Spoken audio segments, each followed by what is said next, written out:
The typical relationship between a wife and her mother-in-law often carries a negative image. When living together, it can escalate to a level of outright hostility. But in my case, it's nothing like that at all. I feel truly grateful to have such kind in-laws. My name is Sally, a 29-year-old working housewife. I live with my husband Mark and his parents. We didn't always live together, but in the third year of our marriage, my mother-in-law Teresa's legs got worse, and she couldn't move around as she used to. That was the start of our living arrangement.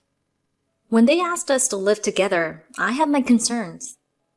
But since I had a good relationship with them, I didn't think negatively and accepted it. Living together didn't worsen our relationship, and our daily life was peaceful.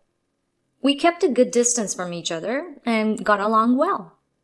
However, that peace vanished suddenly one day. Teresa was hospitalized due to the worsening of a chronic illness. It wasn't life-threatening, but given her age and bad legs, the medication wasn't as effective and her symptoms suddenly worsened. She had to undergo numerous tests, surgery, and rehabilitation, leading to a long-term hospital stay. And naturally, the burden fell on me.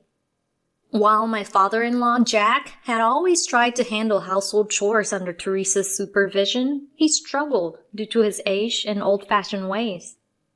With Teresa gone, he kept making mistakes, and his body started to fail him as well. There was no way he could take care of Teresa in the hospital. As a result, I had even more responsibilities. After work, I had to clean the house, do the laundry, prepare dinner, and get the bath ready. After that, I prepared for the next day, including making lunch bags for me and my husband, and Jack's lunch. All this with a tired body from work. I'd want my husband to help, but he's been busier lately and comes home late, sometimes not until after midnight. But I have my limits too.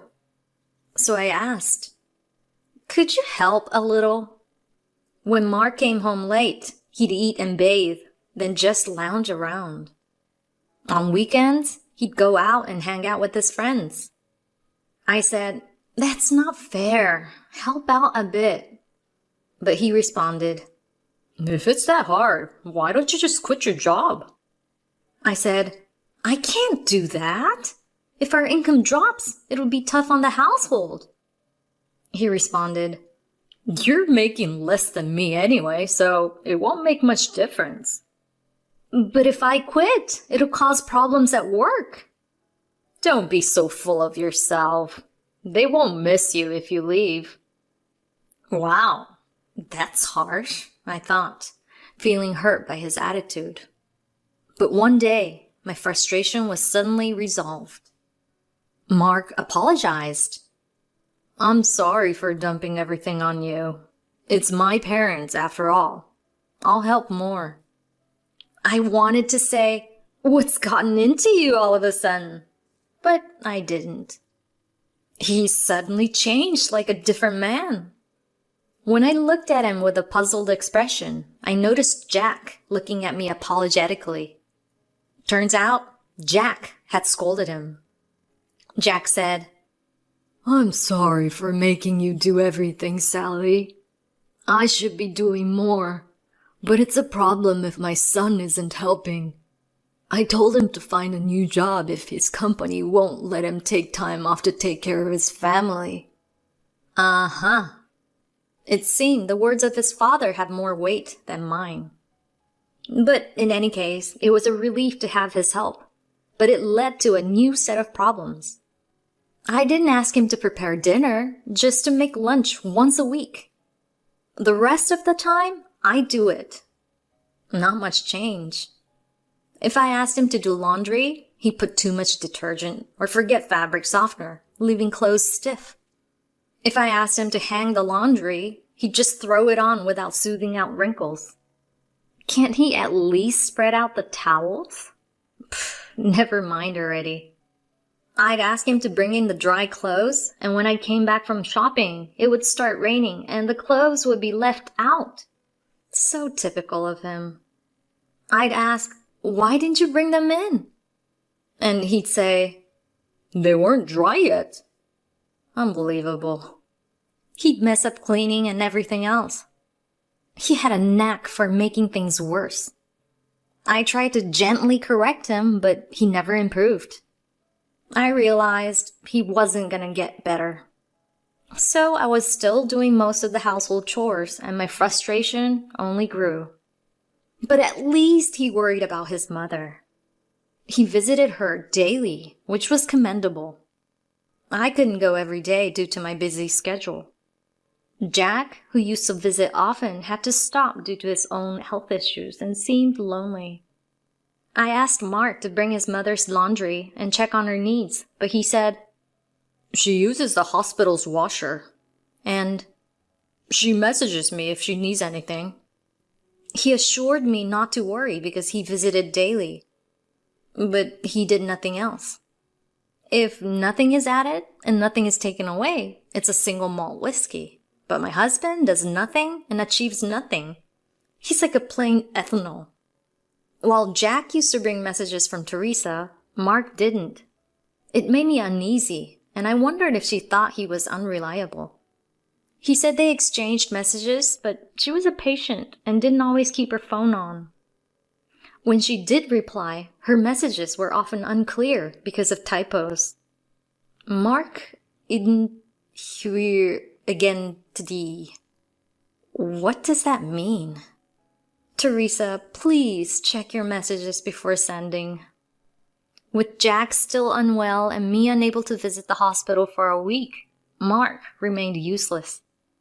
Frustrated, I took a day off to visit the hospital. Visiting after work and doing chores at home was impossible. Unlike my husband, who didn't have anything to do after getting home, I still had a lot of chores to do. So I went to see Teresa after a long time. She was happy to see me and loved the yogurt I brought her. That made me feel it was worth the visit. "Sorry I couldn't come often, Teresa," I said.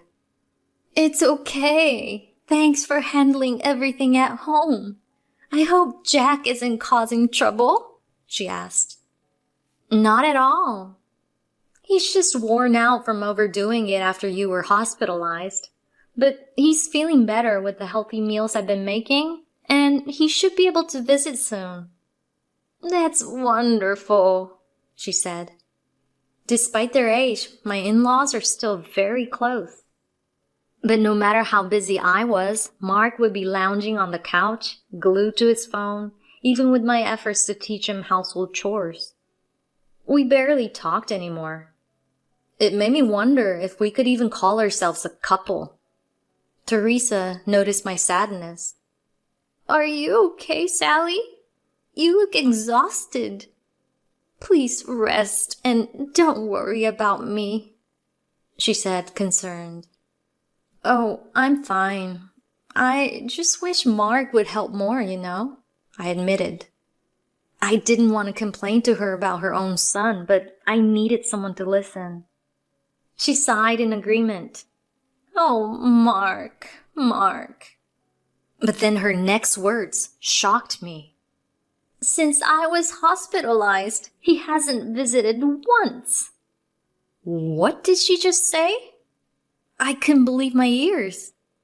She smiled sadly. "I texted you about it the other day. I know he's busy and all, but I wish he'd visit even once." Ah, that misspelled message. It meant Mark isn't here again today. Okay, that makes sense. Now I feel better. Not. So he said he had been visiting his mother every day, but he hadn't been visiting her at all. What's going on? I was scared but decided to ask her. "So, Mark?" "Yeah?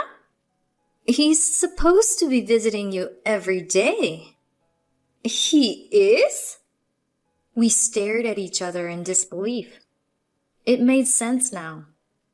Despite claiming to visit daily, He never brought laundry home or took anything to her.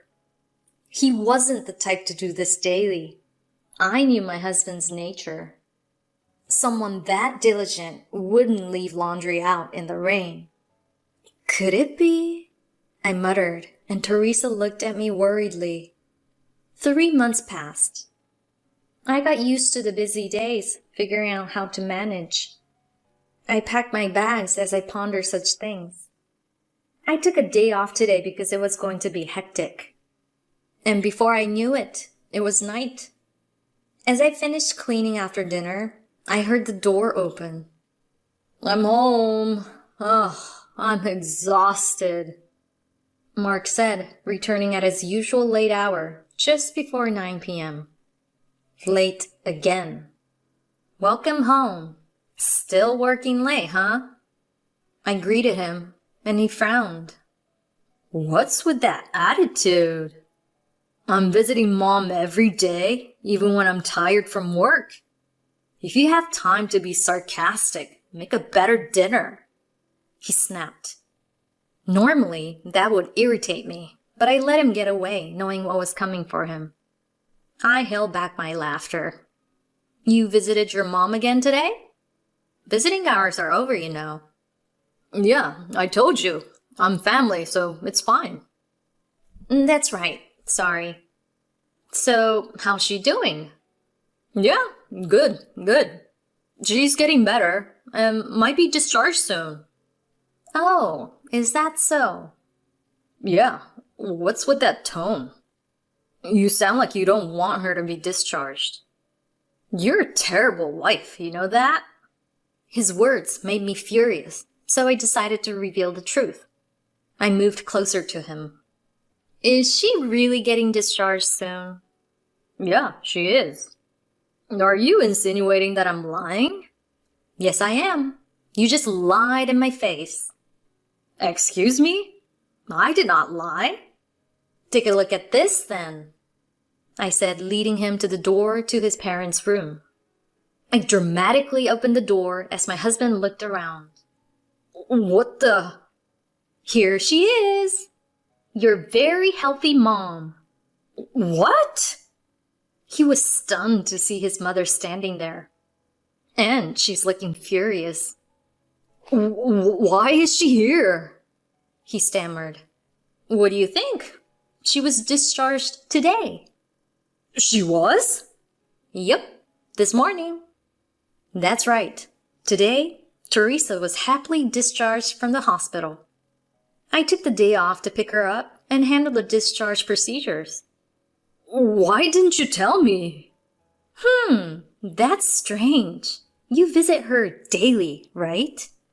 Since you were there yesterday, why would you not know about it? Well, He couldn't respond. And wait a minute. You just told me you visited her today, but she was discharged this morning. How weird is that? Who did you visit at the hospital? Her ghost? Ooh, so spooky. I mocked. He was speechless. Just then, a voice boomed. You fool! Jack, now fully recovered, was furious. You lied about visiting your mother to meet your lover. Enough is enough. How do you know? We know everything. Thinking you wouldn't get caught is foolish. That's right. Mark was cheating. 3 months ago, after learning he wasn't visiting his mom, I hired a PI. Today was the day I'd planned for.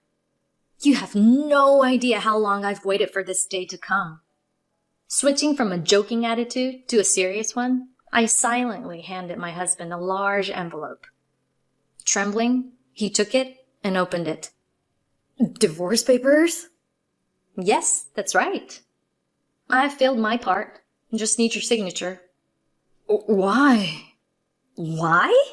You're having an affair while dumping everything on me. Did you think I'd tolerate it? But I don't want a divorce. Oh, listen to yourself. You love Tara so much so that you need to visit her every day, right? Oh, how do you know her name? I had you investigated. The envelope has proof. I hear she's your coworker. Well, I've already spoken to your company. The alimony will come from your salary with your consent. alimony? Uh-huh. And from your girlfriend, too. What? I met her when I spoke to your company. She broke down in front of her boss, but it's her fault. She didn't tell you? No, I haven't been able to reach her lately. She never shows up at the hotel anymore. Oh, whoops. And there's your confession. Every night with her.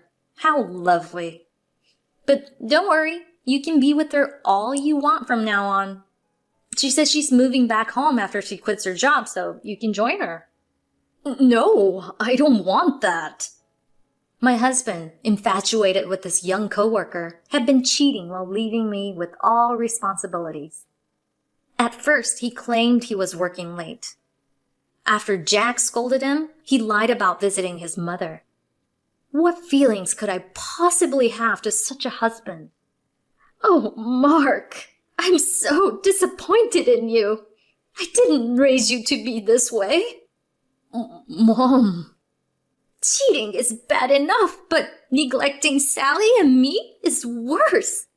We're done with you. You're not my son anymore. Pack your things and leave. Her words were powerful. But Mom, I have nowhere to go. Just go to some hotel, I said, smirking. Then tearfully, he pleaded. No, I don't want a divorce. And I don't want to leave this house. I want to stay here. Of course he wants to stay here. All he does is dump all the chores onto me, eat meals prepared for him, shower, and just lays around. He'd enjoy the comforts of home, but it was too late. I smiled and told him, go to hell. And after that, my husband became my ex-husband. Yes, we got divorced. He and his mistress left their jobs and paid alimony from their severance pay. She moved back home, and he tried to follow, but she slapped him and ended it. Now he lives in a shabby apartment working day laborer. He pays the remaining alimony from his meager earnings. Occasionally, he tries to return home, but Teresa shuts him out. I saw him leaving his parents' house in tears once and couldn't stop laughing.